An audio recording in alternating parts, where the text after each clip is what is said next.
Hello! In this video I will show you how to install Firefox browser on REALME C75. So you have to start by opening your Google Play Store, then click on search bar and type in Firefox. Now click search. And now select this application and click install.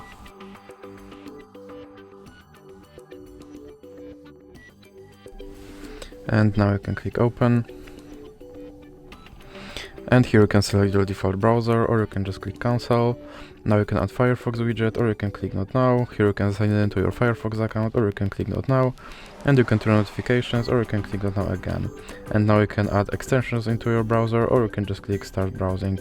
And as you can see, my Firefox browser is now installed and is ready to use. So that's it for this video. If you liked it, please remember to leave like and subscribe.